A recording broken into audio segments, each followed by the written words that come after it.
Isang mapagpalang araw po sa ating lahat. Magandang araw at magandang gabi. Mega love shoutout po dyan sa mga solid supporters ng EDC, mga silent viewers at mga OFW. Shoutout po at kumusta po kayo? So yun, Beyonce nagtampo kay Edo dahil dito at Edo maagang pumunta kila Beyonce para mag-sorry at nanay ni Beyonce kinausap si Edo tungkol dito. So atin nga pong alamin at talakayin mga kalinga. Pero bago po yan, kung bago ka pa lang po sa aking munting YouTube channel, palike, share, and subscribe na rin po at pakipindot na rin po ng notification bell para lagi po kayong updated sa aking video. At paalala rin po bago po tayo magbigay ng ating mga opinion, pakitapusin po muna ang kabuuan ng video para akmang ating mga komento. At lagi din po nating suportahan ang founder ng Kalingap at nag-iisang ama ng Kalingap na si Kuya Bal Santos Matubang at Kalingap Prab. Yung sa araw-araw po nilang pagtulong atin pong suportahan nang sa ganun marami pa po sila malingap, lalong-lalo na nga po dyan yung mga kapos sa pangangailangan ay malingap nila. At ganun din po ang kanilang may bahay na si Ate Edna Vlogs at Jackie Tapia.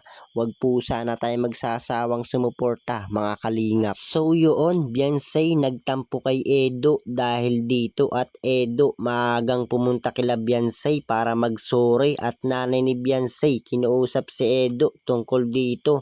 So atin nga pong alamin at talakayin mga kalingap. Pero bago po yan maibang dako po muna tayo. Pag-usapan po muna natin ang EDC at sa mga nangyayari nga po ngayon.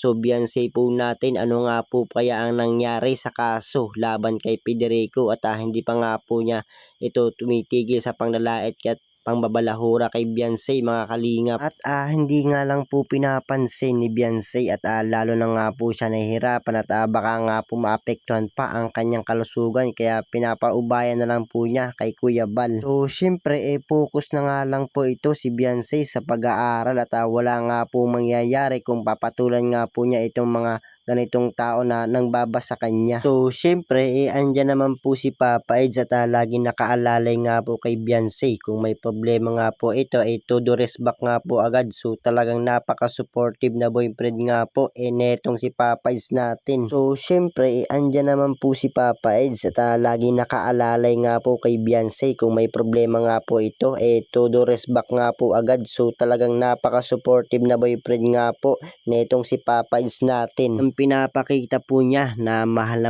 niya itong si Beyonce. So siyempre isa nga po yan sa pinapangarap ni Papa Eds mga kalingap ang makatuluyan nga po itong si Beyonce at talagang pinaghahandaan nga po niya. So bagay naman po sila at bukod pa nga po dyan kayang-kaya naman po ni Papa Eds na buhayin itong si Beyonce at yung mga pangangailangan nga po ni Beyonce kayang-kaya naman po niya ibigay ni Papa Eds mga kalinga. So kayo po, ano po yung masasabi nyo dito nga po sa EDC at lalo na nga po dito kay Papa Eds na pagsuporta niya kay Beyonce. So ano nga po yung masasabi nyo? So para sa akin mga kalingap kung atin nga pong aalamin at kahit hindi na nga po natin itanong kay Papa Eds alam na po natin na seryoso na nga po ito kay Beyonce at siyempre sa mga vlog na nga lang po ng EDC pinapakita naman po niya na talagang seryoso na nga po dito siya kay Beyonce. At kung natatandaan nga po natin, pahayag nga po ni Papa Eds kay Beyonce kung papayag lang daw po agad itong si Beyonce na magpakasal na sila at gagawin nga po agad ni Papa Eds at syempre si Beyonce lang po yung kanyang iniintay at mahirap naman po yung paper sa niya itong si Beyonce mga kalingap. So bukod pa nga po dyan sinasabi nga rin po ng iba napakaswerte nga po ni Beyonce at marunong nga po itong si Papa Eds at hindi na nga po kagaya ng iba na padalas-dalas nga po sa mga plano at ito nga pong si Papa Eds iniisip nga po niya ng mabuti. So ngayon nga po napatunayan sa atin. So talagang nire-respeto niya nga po itong si Beyonce at sagot na nga lang po ni Beyonce ang kulang para ikasal na nga po itong dalawa mga kalingap. At so yun, balik na nga po tayo dito sa ating topic ngayong gabi. Beyonce nagtampo kay Edo dahil dito at Edo maagang pumunta kila Beyonce para mag-sorry at nanay ni Beyonce kinausap si Edo tungkol dito mga kalingap. So atin nga pong alamin at kung ano nga po yung nangyayari sa EDSI. At hindi nga po siya agad padalos-dalos at pinag-iisipan po talaga niya. So syempre dahil mahal nga po niya etong si Biancett, gusto nga po niya na patunayan kay Biancett sa magulang nito na karapat dapat po siya dito kay Biancett.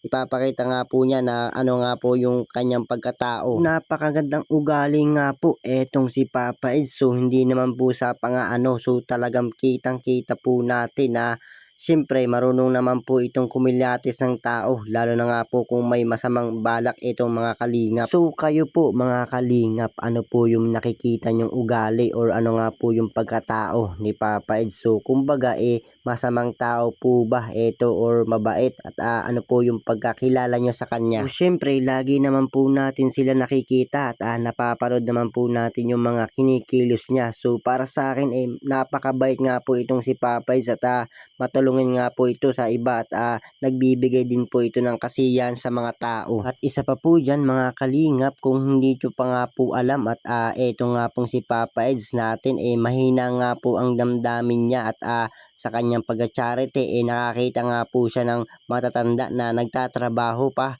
So umiiyak nga po itong si Papa Eds at naawa nga po siya. So doon nga po palang napatunayan nga po niya sa atin na napakabait nga po niyang tao mga kalingap.